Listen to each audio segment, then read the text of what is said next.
나는 진짜 고등학교 1학년 때 전교 610명 중에 597등 했다니까요. 내 뒤에 딱 13명 있어, 13명.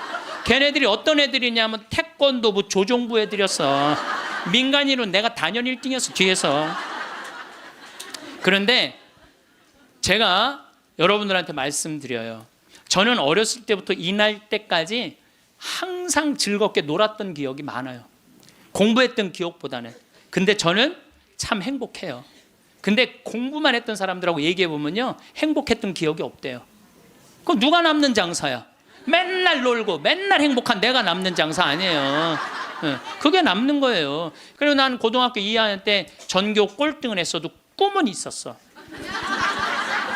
신부가 되고 싶은 꿈. 나는 고등학교 2학년 때 신부 원하면 그냥 다 가는 줄 알았어. 근데 딱 올라가 봤더니 공부를 잘해야지 신학교를 가는 거예요. 내 성적 갖고는 어린 푼어치도 없는 거예요, 내 성적 갖고는. 그래서 진짜 신부가 되고 싶은 열정에 공부 열심히 했어요. 근데 첫 시험에 전교 25등을 했어요. 전교 500 꼴등 하던 놈이. 난 뭐 너무너무 감사하죠. 신학교만 들어가면 되니까. 그래, 나는 고등학교 2학년 때 우리나라의 대학은 딱 4개 있는 줄 알았어요. 서울대, 연대, 고대, 신학교. 그랬더니 담임선생님이 우리 어머니한테 얘 공부 조금만 더 하면 서울대 갈 수 있을 것 같다고. 내가 다니는 학교가도 명문고등학교였거든요. 나는 그 일반 학교 갈 생각이 전혀 없었어. 오로지 신부님이 목표였어요. 그러니까 어머니가 반대 진짜 많이 했어요. 정말 이건 눈물 없이 못 듣는 얘기야. 얼마나 나를 괴롭혔는지 몰라요. 고등학교 3학년 때는 잠을 안 재웠어. 새벽 3시까지 설득한다고. 아버지는 회사 사표 낸다고 그러고, 어머니는 죽는다고 그러고. 왜냐하면 어머니 아버지가 성당을 안 다녔거든요. 아무도 우리 집에 형제들도 아무도 성당을 안 다녔으니까 이해를 못 하는 거죠. 그러니까 아버지 이론이 그거예요. 왜 평생 남의 손에 밥을 먹으려고 그러느냐 이거예요. 마누라가 해주는 밥을 먹어야지. 그리고 대를 이어야지. 그게 조상님 얼굴을 보는 거지. 대가 끊어지면 어떻게. 나는 막내인데 무슨 대를 이어. 장남만 이으면 되지. 맨날 그냥 고등학교 3학년 때 어머니 아버지가 뭐 제주도로 내려간다는 둥 하여튼 굉장히 반대가 심했어요. 그래도 저는 귀에 하나도 안 들어왔어요. 저는 그때도 어렸을 때 내 인생이야 이건. 엄마의 인생이 아니고 아버지의 인생이 아니야. 내가 원하지 않는, 여러분들 죽음에 대한 강의할 때 내가 말씀을 드리는 게, 죽을 때 가장 후회하는 게 내가 왜 그때 그거 하고 싶을 때 못했을까. 그게 가장 후회된다는 거 아니에요. 그래서 나는 내 인생이기 때문에 내가 아무리 어머니 아버지를 사랑해도, 어머니 아버지가 아무리 나를 사랑해도 내 인생은 내 인생인 거야. 그게 너무 강렬했죠. 사제가 되고 싶은 욕심이. 그래갖고 이제 고등학교 3학년 반대를 심하게 했는데 어쨌든 나는 신학교 원서를 넣어서 신학교 합격을 했어요. 너무 행복했어요. 온 세상을 다 얻은 것 같았어요. 그래갖고 집에 갔는데 어머니 나 신학교 합격했습니다. 근데 안방에서 빗자루 들고 두들겨 패는 거야. 막 두들겨 패는 거야. 나가라고. 너 같은 자식 필요 없다고. 나는 또 어머니가 또 안내조차도 내 발로도 잘 집을 나갔어요. 나가라고. 나가서 한 달 동안 떠돌아 살다가, 신학교 들어가기 전에 한 달 동안 떠돌아 살다가, 뭐 올해는 집 많으니까 가서 친구네 집에도 가고 동생네 집에 가서도 자고. 그 이제 입학식 날 어머니가 이불을 안 해주는 거예요. 이불을 해줘야 돼. 그래서 내가 3,000원짜리 스펀지 요 하나 사고, 그 매양동이라고 수원 거기 솜틀집이 많아요. 거기 가서 내가 솜 틀어서 내가 해서 내가 싸들고 이제 가는데 어머니가 그러는 거예요. 신학교 들어가기 전날 내가 천주기라면 치가 떨린다는 거야. 내 막내 아들 뺏어간 천주기 치가 되는 거야. 그래서 당신이 세례를 받으면 10손가락에 장을 지진다는 거야. 앞으로는 넌 내 자식 아니니까 앞으로 너는 우리 집에 들어올 생각 하지 말라고. 부모 자식 인연 끊자고. 난 너무 고맙더라고. 안 그래도 끊을 판인데. 아니 지금은 좀 문화가 다르지만 우리 때만 해도요, 신학교 들어가면 부모 자식 인연 끝난다고 우리는 그렇게 알고 자랐어요. 인연 끊는 고맙더라고. 어머니가 먼저 끊자고 그래갖고. 신학교 들어갔어요. 신학교 너무 좋더라고요. 정말로 행복하게 지냈어요. 여름방학 때 왔는데 들어오지 말라는 거예요. 들어오지 말라고 그래도 여름방학 때 신학생 얼마나 바빠. 중고등 캠프 따라가야지, 초등학교 캠프 따라가야지, 청년 캠프 따라가야지, 신학교 무슨 연수 있지. 집에 들어갈 시간이 어디 있어. 들어오지 말라고 그래도 그게 먹히지가 않는 거죠. 어머니 얼굴 보기도 바쁜데 겨울방학 때도 들어오지 말라는 거예요. 누나네 집에 지금 장가간 우리 조카 방에서 이제 방학을 하고 2학년 1학기 여름방학 때 왔는데 깜짝 놀란 거예요. 거실 한가운데 성모님하고 예수님이 계신 거예요. 거실 한가운데. 그래서 이게 어떻게 된 거냐 그랬더니 어머니가 그러는 거예요. 네가 그때 신학생이 뭔지도 몰랐으니까 네가 성당 나오라 때문에 내가 안 나갔다는 거예요. 근데 꿈에 요한 바오로 2세 교황님이 오셔서 그때 한참 84년대 한국에 오셨잖아요. 꿈에 오셔서 소리를 지르더래요. 이 집이 신부가 날 집인데 고집을 피면 어떻게 하느냐고. 근데 그 소리가 너무 커갖고 깨어났는데 너무 놀랬대요. 천둥 소리 같이 컸대요. 그래서 내 아들 팔자가 신부 팔자인가 보다. 내가 마음을 고쳐 먹어야 되겠다.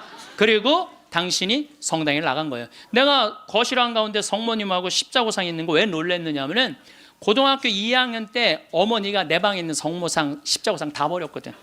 내 친구한테 주고 갖고 가라고 버리고. 그래서 내 손바닥만한 성모님이 있는데 그 성모님은 내가 너무 좋아하는 성모님이야. 그래갖고 이 성모상은 내가 학교 갈 때 꼭 그래서 성모님 나하고 같이 학교 가야 돼. 여기 있으면 죽어.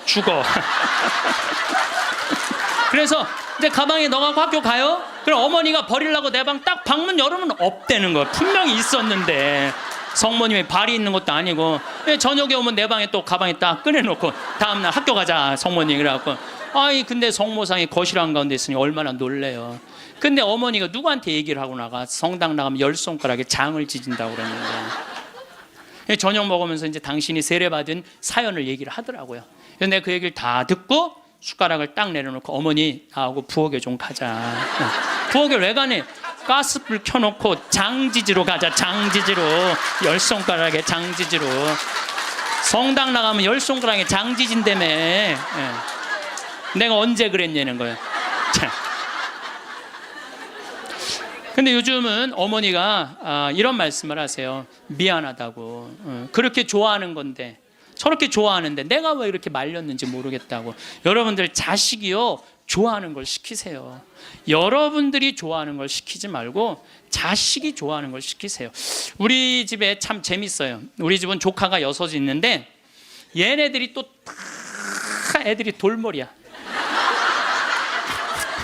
그래서 서울에 학교 다니는 애 단 한 명도 없어요. 6명이 다 그렇게 지방대학을 저지하겠다고 저지방 우유를 그렇게 먹였는데도 다 저지방대학 다 저지방대학. 근데요 얘네들이요 착해요. 정말 착해. 애들이 어느 정도로 착하냐면은 집안 모임에 빠지는 애들이 없어요. 나와라 그러면 다 와. 애들이 다 오고 참 자기 자식 잘하면 팔불출이라고 그러지만 하여튼 우리 애들이 다 돌머리예요. 그건 확실해. 근데 얘네들이요 이번에 얼마나 대단한 일을 했느냐 하면은 이제 첫째 이제 제일 누나 아들이 이제 둘째 큰형 딸이 있고 그런데 둘째 형 큰형 딸아이가 뭐 대학을 나와갖고 개 옷 만드는 걸 좋아해. 개 옷. 그래서 취직을 안 하고 개 옷만 만드는 거야. 개 옷만. 근데 작년에 그 첫째 누나 아들이 나한테 그러는 거예요. 삼촌, 제가 심장이 굉장히 튼튼한 애라는 거예요. 무슨 심장? 개를 저렇게 좋아하고 옷을 저렇게 잘 만들고 콘테스트에도 막 대고 그런데 쟤한테 날개를 달아줬으면 좋겠다는 거예요. 무슨 날개를 달아주면 좋으냐? 그랬더니 이 친구가 하는 얘기가 삼촌 수원 이 지역에 보니까 개 카페가 하나도 없대. 그래서 쟤한테 개 카페를 차려주면은 카페도 잘 운영하고 옷도 잘 만들어서 행복하게 살 것 같다는 거예요. 그래갖고 자기네들끼리 이제 6 애들이 모여갖고 회의를 계속 하는 거야. 어떻게 하면은 개카페를 어느 가게도 자기네들끼리 보러 다니고. 여러분 이게 보통 쉬운 일이 아니거든요. 근데 자기네들끼리 다 하는 거야. 그러더니 삼촌, 근데 내가 또 선경 지면이 있잖아요. 우리 조카 애들이 머리가 돌머리니까 우리 형제들한테 무슨 얘기냐면 쟤네들 변변하게 취직 못할 것 같으니까 우리 쟤네들을 위해서 개 모임을 해두자. 그래갖고 개 모임을 계속 해갖고 돈을 많이 모아놨어요. 걔네들을 위한 돈을 모아놨어. 그래갖고 이제 돈을 모아놨는데 지원을 해달라는 거예요. 통장은 내가 갖고 있으니까 니네들 계획서 갖고 와봐. 계획서를 갖고 왔는데 기가 막히게 해왔더라고. 그래서 좋아. 그러면은 내가 지원을 해줄게. 그래갖고 이제 그 형제 황씨 사랑의 통장이야 이름이. 예. 그때 황씨 사랑의 통장 거기서 애들을 2억에 내야 되는 걸 자기네들 손으로 다 치라고 해갖고 1억에 가게를 낸 거야. 예. 가게를 냈는데 요즘 얼마나 가게가 잘 됐냐면 손님이 너무 많이 와갖고 티켓을 준대 몇 시에 오라고 이렇게. 여러분들 저는 우리 애들을 보면서요.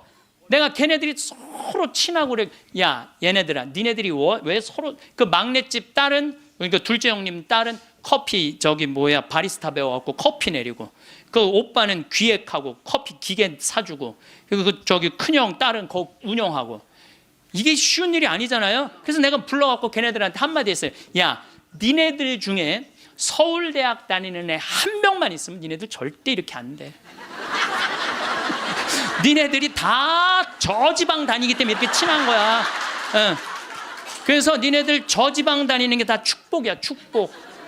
축복이야. 그래서 공부 못한다고 불행하다, 공부 못한다고 행복하지 않다, 그 생각을 버리라. 얘네들 만나면은요 너무너무 즐거운 거야. 나는 정말 내 조카들이지만은 참 존경스럽고 사랑스럽더라고요. 그래서 여러분들도 내 애를 꼭 공부로 비교하지 말라는 거예요. 애들이 성격 좋고 성실하면 되잖아요. 그러면 어디든 가서 해내거든요. 근데 그냥 공부만 하는 애들은요 이게 교우 관계도 좋지 않고 사랑 관계도 좋지 않으면 힘들거든요. 며칠 전에도 갔더니 손님들이 꽉 차 있더라고요. 내가 이렇게 가서 보니까 가끔 시차를 나가야죠 내가. 참 기특하더라고요. 그래서 이 세상이 막 험난하다고 그러지만은 그렇게 형제들끼리 어울려갖고 그렇게 하면은요 세상 살아가는 게 험난하지가 않다니까요. 근데 우리는 너무 개인적이고 너무 이기적이야. 서로 협동할 줄을 모르는 거야. 그러니까 이 세상 이렇게 잘 먹고 잘 사는데도 제가 늘 말씀드리잖아요. 대한민국의 5,000년 역사상 이렇게 잘 먹고 잘 산 적은 없어요. 5,000년 역사상. 그런데 왜 국민들은 행복하지 않다고 그래? 이게 나누지 못해서 그래. 나누지 못해서. 너무 이기적이라 그래. 너무 이기적이고 사랑을 할 줄 몰라서 그래. 여러분들 우리가 제가 요즘 그런 공부를 이제 강의 준비를 하면서 조사를 해보니까요, 우리보다 훨씬 가정적인 나라들이 훨씬 많아요. 우리보다 가정적인 나라가 훨씬 많아요. 그래서 여러분들 이제 우리가 생각을 좀 바꾸고 삶을 좀 바꿔야지 이 세상도 행복하고 죽을 때도 행복하게 죽을 것 같아. 우리가 마음에서 욕심을 놓으면요 삶도 행복하게 살 수 있고 죽음도 행복하게 받아들일 수가 있습니다. 여러분들이 쓰고 있는 살림살이의 70%는 손도 한 번 안 댄대요. 여러분들이 지금 쓰고 있는 살림살이 생전 쓰는 게 30%도 안 돼. 시집 올 때 그걸 싸갖고 들고 와갖고 이걸 버리지 못하고 평생을 이사 갈 때마다 들고 다니는 거야. 한 번도 쓰지도 않을 거. 그러니까 우리가 좀 인생을 좀 홀가분하게 살아갈 필요가 있는데 너무 많은 걸 지고 살아가기 때문에 인생이 힘든 거예요. 버릴 건 버리고 가져갈 것만 가져가야 되는데 다 가져가려고 그러는, 다 가져가려고. 여러분들이 쓰고 있는 핸드폰의 70%는 기능도 모른대요. 네. 내가 이걸로 정보를 검색하는 것도, 텔레비전을 보는 것도, 인터넷을 하는 것도, 이메일을 하는 것도 아무것도 모르고 그저 주고받는데도 100만 원짜리 휴대폰을 쓴다는 거예요. 내가 할머니들하고 사진 찍을 때 정말로 복장 터질 때가 많아요. 할머니들이 사진 찍자고 하고 다 이게 쓰면은, 자 신부님 웃으세요, 딱 웃으면 할머니들이 막 찍으면서 핸대는 소리가, 신부님 근데 왜 내가 나와, 왜 내가 나와, 막 이래요. 막 이게 왜 안 눌려 이래고. 제가 보기에는 우리나라 국민의 80%는 100만 원짜리 들고 다닐 필요 없어요. 10만 원짜리만 들고 다녀도 되는데 그게 다 필요 없는 걸 끌고 다니는 거예요. 여러분들 별장의 70%는 필요 없는 공간을 쓰고 있대요. 별장의 70%는 필요 없는. 그러니까 우리가 그 필요 없는 것만 걷어내도 인생살이 홀가분한 거예요. 인생살이. 제가 끊임없이 제가 말씀드리지만은 여러분들 자녀들이 태어나갖고 계속 학원 보내고 이 학원 저 학원 보내는 게 애들을 사랑해서 보내는 게 아니에요. 욕심 채우기 급급한 거예요.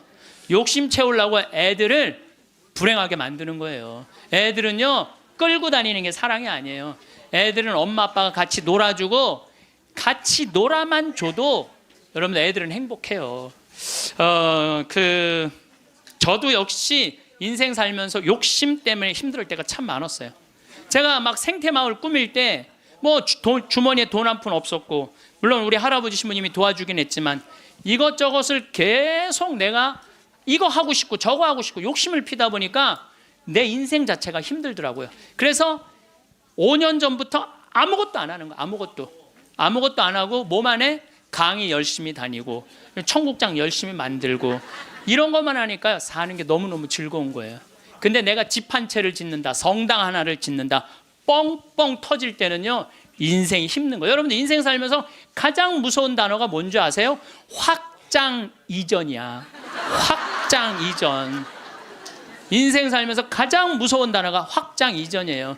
내가 지난번에도 아침마당에 나가서 얘기했지만 내가 25평에 살아. 여러분들 25평이면요 고래 등짝에서 사는 거예요. 우리 조상들은요 1m 80, 1m 80 학고 방에서 살았어요. 여러분들 옛날에 토담집에 들어가 보세요. 고개 들면 머리가 닿아요. 그리고 방 안에 앉으면 4-5명 앉으면 엉덩이 들이밀 데가 없어요. 거기에 7-8명 나봐. 방 안 한가득 자식 새끼를 낳아놨다는 말이 그거야. 고만한 방에서 사는 거야. 그런데 지금은 25평이면요 10m, 10m도 넘는 방에서 사는 거예요. 얼마나 넓은 데서 살아. 근데 50평짜리 아파트 산 친구가 집들이 한다고 가보니까 우리 집 25평이 그 집 화장실에 들어가게 생긴 거야. 이 친구가 자랑을 해내. 5억 주고 샀는데 8억으로 뛰었다고. 이 사람은 3억에 25평에서 25평도 거기도 충분한데 확장 이전에 욕심이 드는 거야. 나도 2억 대출 받아서 50평으로 확장 이전을 해야 되겠다. 그래갖고 대출을 받아갖고 확장 이전을 했어. 근데 했는데 하는 날부터 행복할 줄 알았더니 그날부터 너무 인생이 힘들어. 왜냐하면 25평에서는 25인치가 볼만했는데 50평에 25인치를 갖다 놓으니까 테레비가 요만하네. 테레비 어떻게 해야 돼? 확장 이전해야 돼요. 테레비 확장 이전해야 돼. 냉장고 25평에서는 투도어 그냥 괜찮았어. 근데 50평에 갖다 놓으니까 쓰레기통 같아. 어떻게 확장 이전해야 돼? 6도어로 확장 이전해야 돼요. 그런데 도대체 25평에 살 때는 이 아반떼 타고 다녔을 때 하나도 안 창피했어.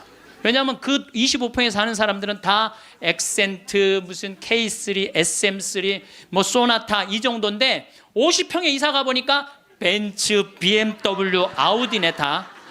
도대체 아반떼를 끌고 저녁 시간에 그 동네로 퇴근하고 싶지 않은 거야.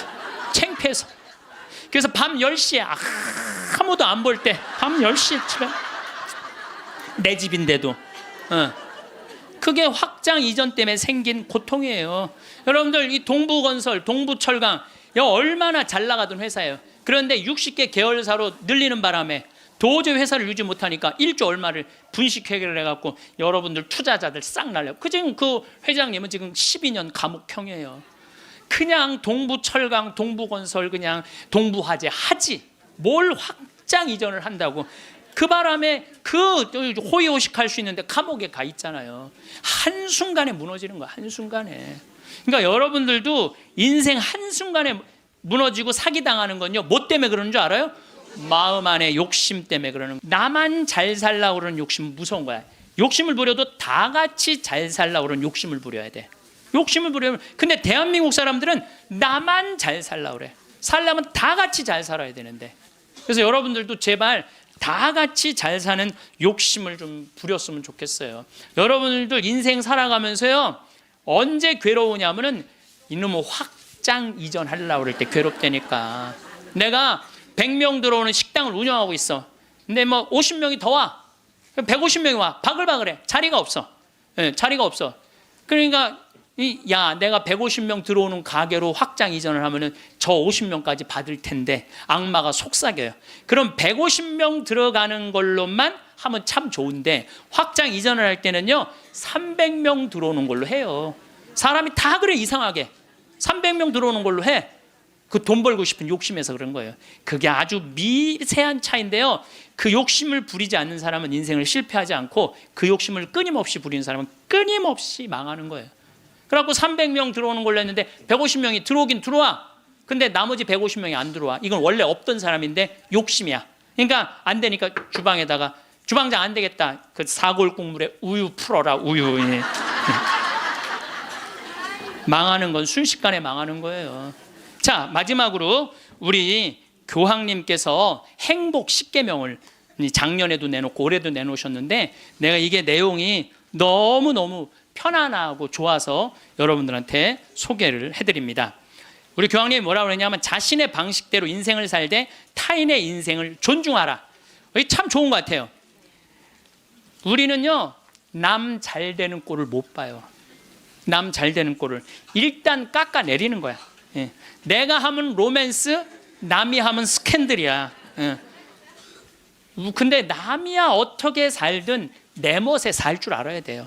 남이 어떻게 살. 근데 우리는 자기 멋이 없는 거야. 자기 개성이 없는 거야. 아니 우리 그 마리아, 그 아이가 8월 15일 날 태어나고 본명이 마리아인데, 마리아 그 개카페를 이렇게 하는 거 보면 자기의 삶이 있어. 자기의 영역이 있어. 뭐 저 지방대학 나와도 자기의 삶이 있고 자기 멋에 살아가는데 계획도 있더라고요. 나중에 삼촌 아프리카 잠비아 하는데 자기가 크게 쏠 거라는 거예요. 그 계획도 갖고 있더라고요. 그래서 여러분들도 남하고 비교하지 마세요. 남하고 비교하는 순간 여러분들은 불행해지는 거예요. 제가 하느님한테 감사한 것 중에 하나가, 저는 남하고 잘 비교하지 않아요. 왜냐하면 비교해도 내가 안 되는 게 너무 많아. 키도 조그마고 얼굴도 씹다 뱉은 수제비 같이 생기고 안 되는 게 너무 많은데, 물론 나름대로 괜찮죠.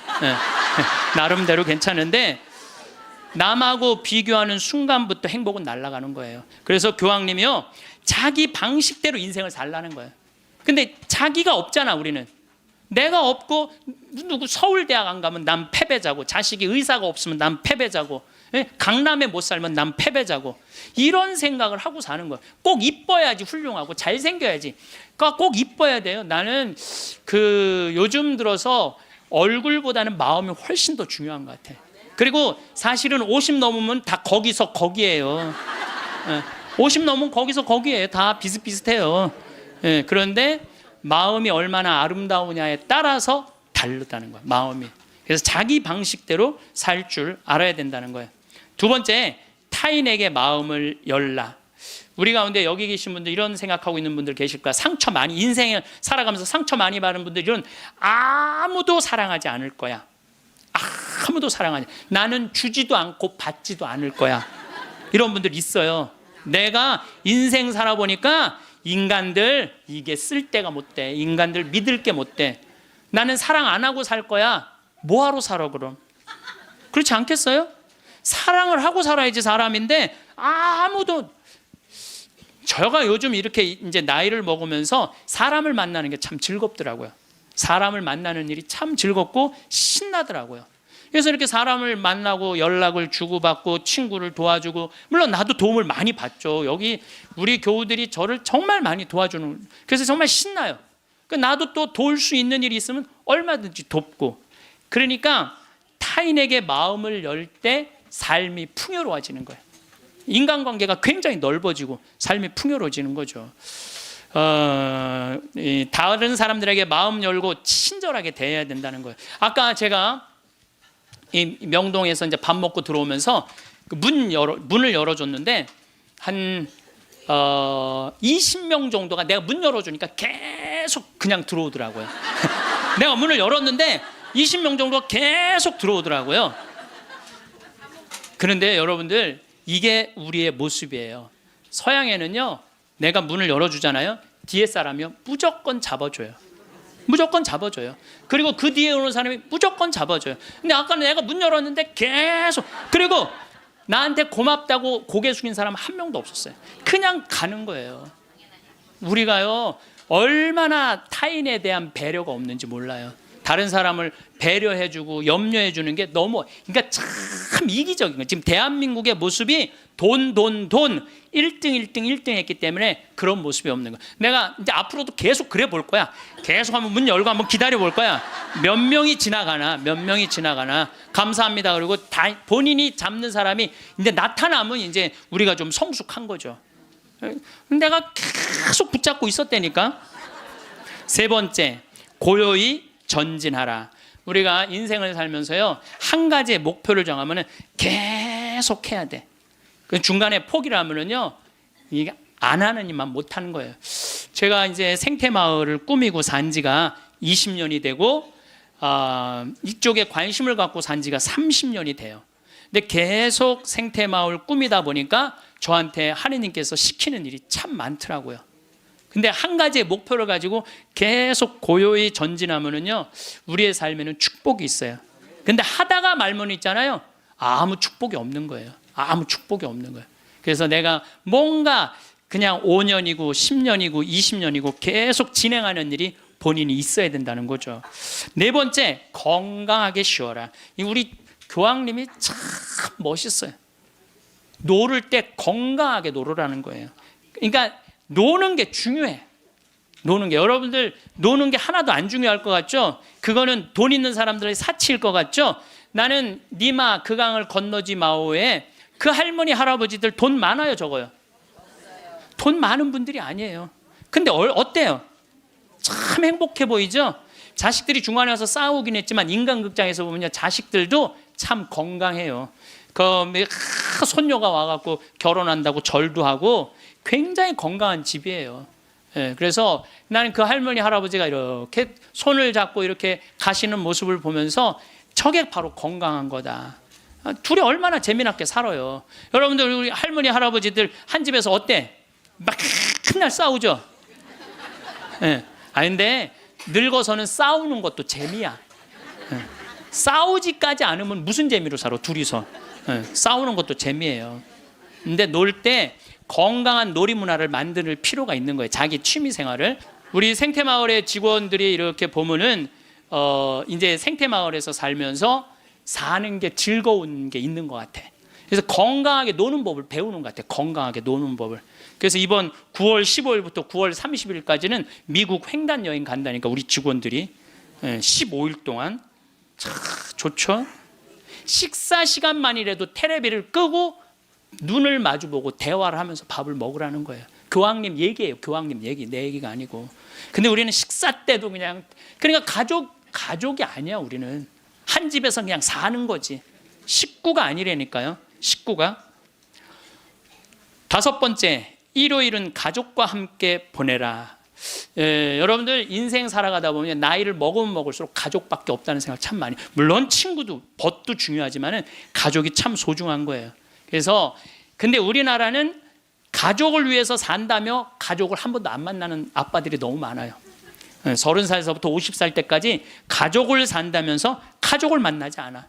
일요일 날 가족하고 함께 영화를 보러 가고 함께 운동을 하러 다니고. 어제 잠깐 보니까 스웨덴에서 아빠들이 이제 이 휴일을 평일날 해요. 그래갖고 이제 월요일 날 오전에만 근무하는 거야. 그리고 애들하고 노는 거야. 그게 너무 잘 돼 있어요. 근데 뭐 비단 그것뿐만 아니라 제가 가서 내 눈으로 봐도 너무너무 잘하는 거예요. 근데 우리는 성당 활동도 엄마 아빠 아들 딸 다 하는데 보면은 집에 오면 서로 말 안 하잖아. 성당 얘기도 안 하고 하느님 얘기도 안 하고. 대화할 줄 모르는 거죠. 여섯 번째, 젊은 세대에 품위 있는 일자리를 만들어줄 혁신적인 방법을 찾아라. 이 교황님 말씀이에요. 젊은이들이 일을 해야 되거든요. 우리나라의 또 심각한 문제 중에 하나가 젊은이들이 일거리가 없는 거야. 일거리가. 그리고 젊은이들이 노동의 소중함을 몰라요. 저는 요즘 꿈꾸고 있는 게 하나 있어요. 뭐를 꿈꾸느냐 하면은 이제 대한민국 여기서 일 안 해도 돼요. 내가 이제 이번 1월 30일 날 잠비아에 가거든요. 근데 무프리나 지역의 시장을 만나기로 했어요. 시장을 만나서 얘기를 하려고 그래요. 땅을 좀 달라고. 거긴 땅을 잘 줘요. 땅이 우리나라보다 7배 넓거든. 근데 다 평지야. 근데 비도 많이 오시고 땅도 옥토예요. 근데 그걸 할 줄을 모르는 거예요. 참 대한민국은요 1953년 여기서 잠비아가 그때 우리보다 잘 살았어. 근데 60년이 지났는데 잠비아는 하나도 발전하지 않고 우리는 이렇게 발전한 거야. 기적을 일으키긴 했죠. 그래서 이제 거기다 땅을 사놓고 내가 하고 싶은 건 뭐냐면은 우리나라 노숙자들 괜찮은 사람인데 노숙자 된 사람들 많아요. 예. 그래 그 사람들 노숙시설 운영해갖고 거기서 재활 훈련을 해서 이제 더 이상 돈에 대한 욕심 부리지 말고 한번 아프리카에 가서 농사도 좀 멋있게 짓고 젊은이들도 마찬가지야. 돈 벌을 필요 뭐 있어. 먹고 그냥 살면 되지. 꼭 돈을 벌어야 돼. 그래도 나는 최소한 200만 원은 주니까 최소한 200만 원은 주니까 예. 그럼 아프리카에 가서 여기서 기술 좀 배우고 지금 한 1000만 평 달라고를 판이거든요. 예. 이번에 가서 그럼 1000만 평이면 포크레인도 다 보내놨고 트랙터도 이번엔 불도저를 살라고 그래. 불도저 사갖고 지금 수녀님이 옥수수가 올라오는데 너무너무 신난다는 거예요. 옥수수가 올라오는데 그럼 거기 내가 좀 보내려고 생각하고 있어요. 이번에 이제 마침 대사도 거기 이제 대사관이 없었는데 잠비아에서 대사가 오면 우리도 대사를 보내야 된대요. 대사관도 이제 생기고 아주 뭐 하여튼 신나는 일이에요. 근데 어떤 분들이 이런 얘기를 해요. 신부님 한국 사람들도 지금 굶는 사람들이 많은데 뭐하러 아프리카까지 좁느냐고 내가 이런 분들한테 오늘 공식적으로 말합니다. 그래서 우리가 전쟁 끝나서 우리끼리 일어나서 이렇게 잘 먹고 잘 삽니까? 우리가요 미국에서 보내준 옥수수, 밀가루, 옷 가지고 살아난 거예요. 그게 이기적이라는 거예요. 우리는 그렇게 못 먹고 못 살 때 그렇게 원조받아서 이렇게 일어섰는데 이제는 누가 할 차례야? 우리가 할 차례예요. 우리가 한국 사람들도 도와줘야 되지만은 지금 우리보다 엄청 못 사는 사람들 많아요. 이거 대한민국 사람들이 도우러 나갈 때 대한민국이 건강해요. 우리끼리만 잘 먹고 살자 그러면 대한민국 건강하지 않아요. 그래서 지금 다른 나라에 지금 수많은 지금 한국 사람들이 도우러 나가고 있거든요. 그게 또 국격을 높이는 일이야. 예, 국격을 높이는 일이에요. 여러분들 대한민국 나가면요 잘 먹고 잘 사는데 그만큼 존경을 못 받아요. 왜냐하면 나누지 않기 때문에 그래요. 그래서 우리 교회가 저는 그런 일을 해야 된다고 생각하고 그 젊은이들이 제가 지난 그 봉사자들 데리고 가서 해고 왔는데 애들이요 정말 너무너무 행복해 하더라고요. 20명들이. 그래서 여러분들도 젊은이들한테 여러분들은 뭐 할 일은 아니겠지만 우리 기업하는 사람들 정치하는 사람들이 젊은이들이 일할 수 있는 여러분들도 책임 있네. 애들 그냥 책상에서만 그냥 공부시키는 게 애들이 일을 안 하지. 예. 그래서 좀 운동도 좀 하고 이런 사회 문화가 됐으면 좋겠어요. 7번째 자연을 존중하고 돌보라. 교황님이 환경 중요하게 여긴 거죠. 자 여러분들 이번에 지금 바다가요 어느 때보다도 뜨겁대요. 겨울 바다가. 이게 이제 뭘로 나오느냐면 엘니뇨라는 걸로 나오게 돼 있어요. 지금 겨울에는 바다가 식어져야 돼. 그래갖고 한 4도, 3도까지 내려가야 돼. 근데 지금 겨울바다가 만약에 20도, 25도가 올라가잖아요. 그럼 여름에 35도, 37도까지 올라가요. 그렇게 되면은 태풍, 슈퍼 태풍 이런 게 온다는 거예요. 근데 그거 올 가능성이 굉장히 많다는 거예요. 그리고 지난 11월은 역사상 가장 더운 11월이었대요. 근데 여러분들 잘 모르죠. 이게 지금 어떻게 이렇게 돌아가는지 저렇게 돌아가는지. 우리가 자연을 사랑할 때 자연도 나를 사랑해줘요. 예. 우리가 자연을 괴롭힐 때 자연도 나를 괴롭히게 돼 있어요. 8번째, 부정적인 생각에서 벗어나라. 다른 사람을 험담하는 것은 자존감이 낮다는 거예요. 이 교황님 참 말씀 잘하셨어요. 다른 사람 험담하는 사람 중에 인격 훌륭한 사람 봤어요, 여러분들? 다른 사람 막 욕하는 사람들 인격 훌륭한 사람 없어요. 그러니까 남을 칭찬하는 사람이 인격이 올라가는 거예요. 여러분들 바다가 우리 강물이 바다로 내려가죠. 예, 바다로 내려가면은 겸손한 사람이 아래로 내려가는 거예요. 근데 바다로 내려가면은 바닷물이 참 넓죠. 겸손한 사람이 마음이 넓은 거예요. 겸손한 사람이 마음이 바다 같은 거예요. 그래서 내가 이렇게 종재기 같은 가슴으로 이 사람도 욕하고 저 사람도 욕하고 매 입만 열면 남 욕하는 사람, 이 사람은 마음에 기쁨이 없는 사람이야. 그래서 이렇게 있으면 막 누구는 어떻고 막 참 많이 들려요. 저는 그 안에 다 묻어요. 그냥 묻고 내가 할 수 있는 한 좋은 말을 하려고 노력을 해요. 그런데 나 옛날에 주교님 욕 참 많이 한 사람이에요. 근데 내가 주교님 욕 안 한 지 한 10년 넘거든요. 주교님들이 얼마나 힘들게 그 사목 목자 역할을 하는지 이해를 하기 시작을 했어요. 근데 신부들은 다 주교님 욕해요. 근데 주교님 욕 안 한 지 10년 지났는데 내가 언제부터 마음이 평화가 왔나? 주교님 욕 안 하면서부터 마음에 평화가 왔어. 주교님 욕 안 하면서부터. 여러분들 남을 험담하는 건요 결코 잘난 일이 아니에요. 아홉 번째, 타인을 개종하려 하지 말고, 이게 정말 내 마음에 드는 거야. 타인을 개종하려 하지 말고 다른 이의 신앙을 존중하라. 교황님이 하신 말씀이에요. 우리는 대화를 통해 함께 성장한다는 걸 보여줌으로써 다른 이에게 영감을 그러니까 개종시키려고 그러지 말고 내가 잘 살아서 그 사람이 영감을 받아서 찾아오게는 해도 억지로 개종시키지 말라는 거예요. 여러분들 잘 믿는 사람 굳이 천주교로 끌고 올 필요 없다는 거예요. 잘 믿고 잘 사는 사람 그 종교 무시해가면서 이건 내 얘기가 아니야. 교황님 얘기야. 근데 나는 그전에도 이 얘기를 참 많이 했어요. 그래서 욕을 참 많이 먹어서 종교 다원주의라고 막 욕하는 사람들도 있어요. 근데 여러분들 그게 아니에요. 신앙은요 소신이야. 자기 소신. 그거 소신을 꺾는다는 건 목숨하고도 바꾸는 일이에요. 교황님이 뭐라고 그러냐면 모든 일 가운데 최악은 개종이다. 교회는 개종이 아니라 교회가 보여줄 수 있는 매력을 통해 사람들이 동참하도록 성장해야 된다. 그 얘기를 교황님이 하셨어요. 그래서 우리 천주교 좋아. 그래 개종시켜놨더니 와서 보니까 좋은 거 하나도 없고 말씀도 없고 신앙도 없으면은 그 뭐야? 그렇잖아요. 근데 내가 열심히 살고 하느님 기쁨, 복음 내 안에 기쁨이 막 흘러넘쳐. 내 안에 복음이 흘러넘쳐. 그럼 그 기쁨을 나눠 가지는 사람은 그거는 바로 그게 교황님이 원하는 거라는 거죠. 10번째, 평화를 위해 일해라. 전쟁이 끊이지 않는 시대에 사는 우리는 평화를 위한 목소리를 내야 된다는 거죠. 평화는 아무것도 하지 않고 가만히 있는 상태가 결코 아니라는 거죠. 그래서 우리들이 평화를 위해서 일하는 거. 여러분들 우리가 지금 평화를 위해서 일할 수 있는 거 참 많죠. 저는 제가 우리 생태마을 꾸미는 일도 참 행복하고 우리 교우들한테 건강한 먹을거리 제공하는 것도 행복하고 잠비아 일 꾸미는 것도 행복하고 이제는 남미 쪽에 신부들하고 연결을 하고 있어요.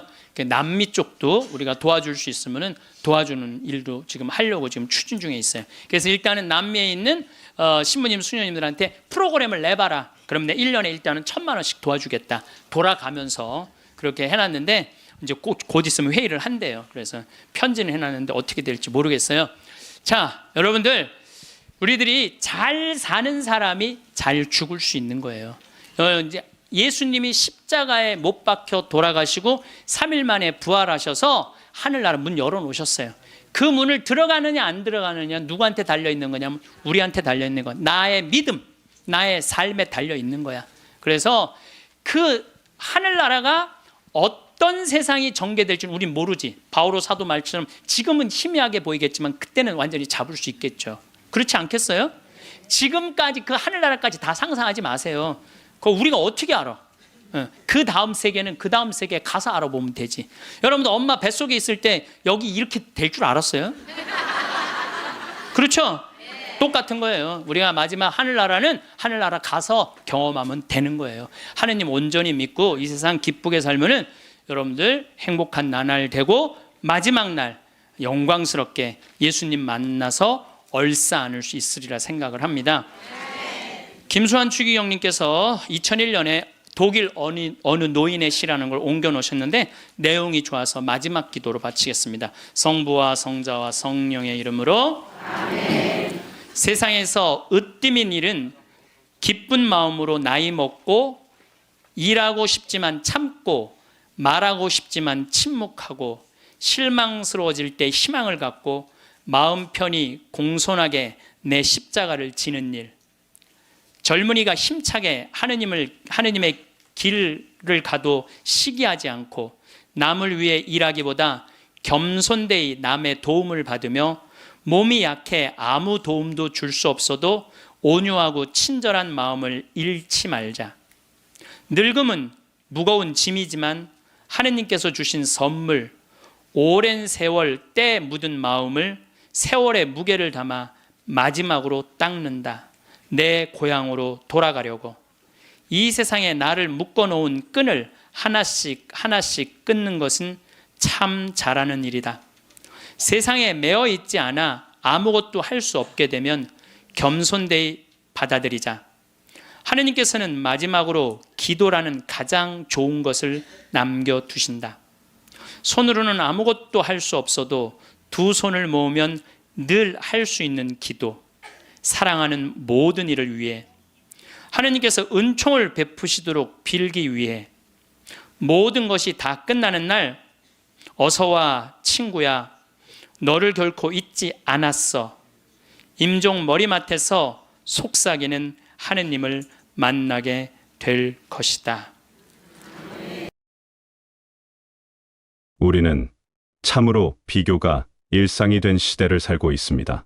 스마트폰을 켜면 수많은 사람들의 화려한 일상이 펼쳐지고 뉴스에서는 매일 누군가의 성공 소식이 들려옵니다.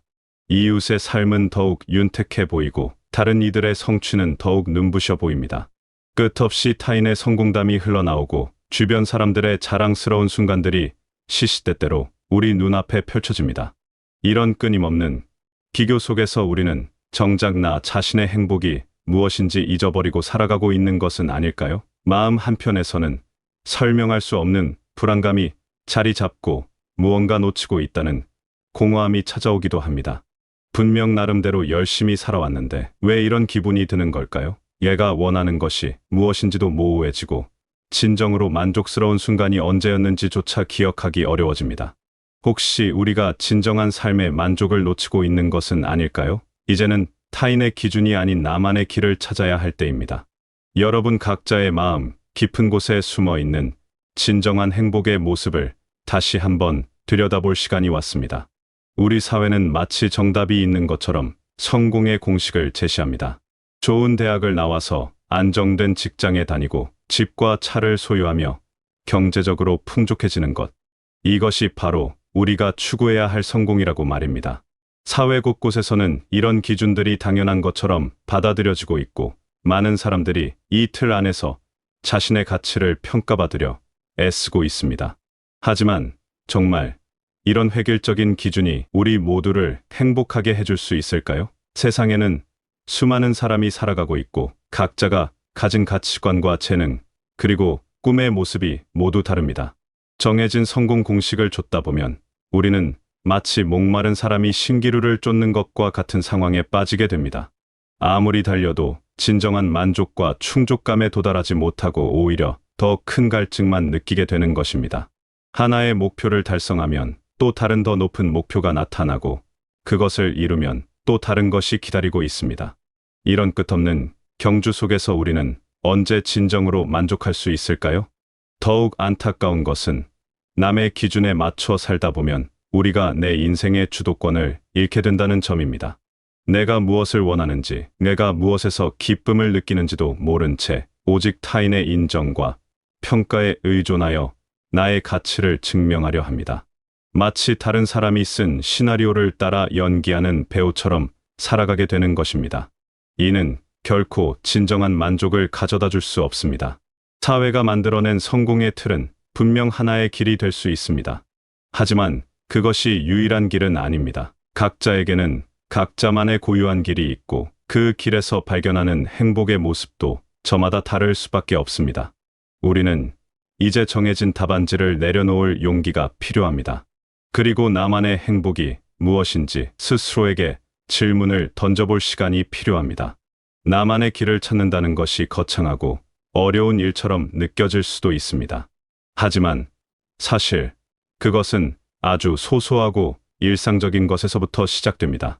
바로 내면의 목소리를 다시 듣는 것부터 말입니다. 잊고 지냈던 나의 목소리에 귀 기울이기. 우리는 하루하루 바쁘게 살아가면서 정작 내 마음의 소리를 제대로 들어볼 시간을 갖지 못합니다.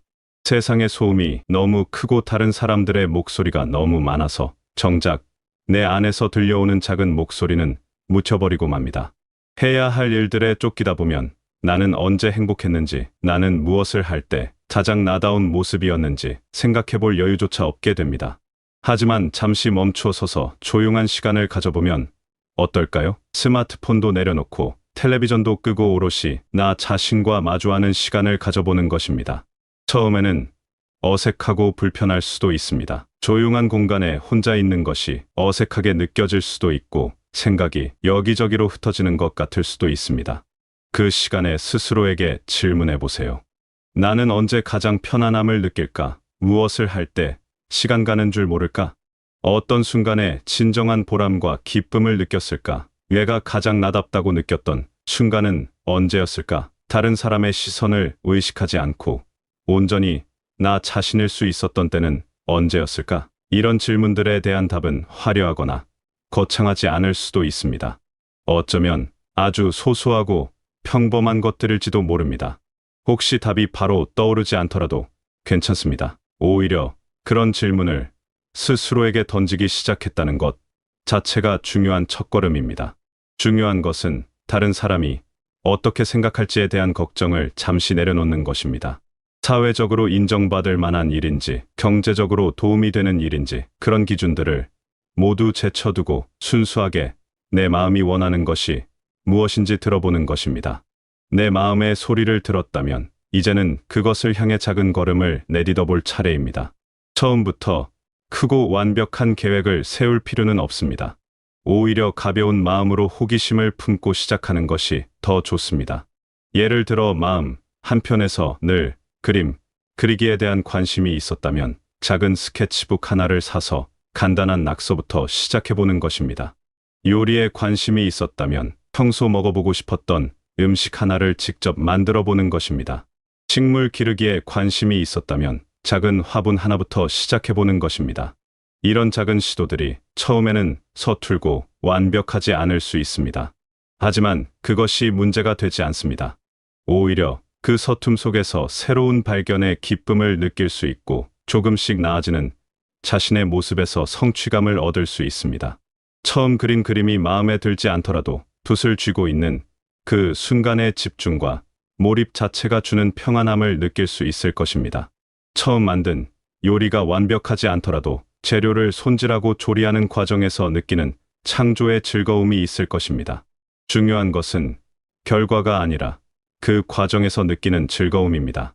남들에게 보여주기 위해서가 아니라 순수하게 내가 좋아서 하는 일이기 때문에 그 안에서 진정한 만족감을 발견할 수 있습니다. 이런 경험들을 통해 점차 내가 진정으로 원하는 것이 무엇인지 더 명확하게 알아갈 수 있게 됩니다. 혹시 처음 시작한 것이 생각만큼 재미있지 않다면 어떨까요? 그것도 괜찮습니다. 그 경험 자체가 나를 더 잘 알아가는 과정이 되기 때문입니다. 다른 것을 시도해 볼 수 있고 그렇게 하나씩 시도해보며 진정으로 내가 원하는 것이 무엇인지 더 명확해질 것입니다. 자신만의 길을 걷기 시작하면 삶에 놀라운 변화가 찾아옵니다. 가장 큰 변화는 행복에 대한 인식이 바뀐다는 것입니다. 더 이상 행복이 미래에 달성해야 할 목표가 아니라 지금 이 순간에도 발견할 수 있는 소중한 감정이 된다는 것입니다. 예전에는 성공해야만 행복할 수 있다고 생각했을지도 모릅니다. 더 많이 가져야, 더 높은 자리에 올라야, 더 인정받아야 그때 비로소 행복할 수 있다고 믿었을 것입니다. 하지만 나만의 길을 걷기 시작하면 행복이 그런 조건부적인 것이 아니라는 사실을 깨닫게 됩니다. 작은 화분에서 새싹이 돋는 것을 보며 느끼는 기쁨, 손으로 직접 만든 음식을 맛보며 느끼는 뿌듯함, 스케치북에 그려진 서툰 그림을 보며 느끼는 만족감, 이런 소소한 순간들 속에서 진정한 행복을 발견하게 됩니다. 이때의 행복은 남과 비교해서 생기는 행복이 아닙니다. 누군가보다 더 잘해서 느끼는 우월감이나 경쟁에서 이겨서 얻는 성취감과는 전혀 다른 종류의 행복입니다. 그것은 나 자신의 내면에서 우러나오는 순수한 기쁨입니다. 마치 어린아이가 새로운 것을 발견했을 때 느끼는 그런 순수한 즐거움과 비슷합니다. 다른 누구의 허락이나 인정이 필요하지 않은 오롯한 나만의 기쁨인 것입니다. 이런 경험이 쌓이면서 삶을 바라보는 관점, 자체가 변화하기 시작합니다. 무언가를 꼭 소유해야만 행복할 수 있다는 생각에서 벗어나게 되고, 거창한 성취가 아니더라도 일상의 작은 순간들 속에서 충분한 만족을 느낄 수 있게 됩니다. 성공과 실패라는 이분법적 사고에서도 벗어나게 됩니다. 무엇인가를 시도했는데 예상한 대로 되지 않았다고 해서 그것을 실패라고 여기지 않게 됩니다. 오히려 그 경험을 통해 무언가를 배웠다면, 어떤 깨달음을 얻었다면 그 자체로 충분히 의미 있는 일이 됩니다. 나만의 속도로 살아가는 것도 가능해집니다.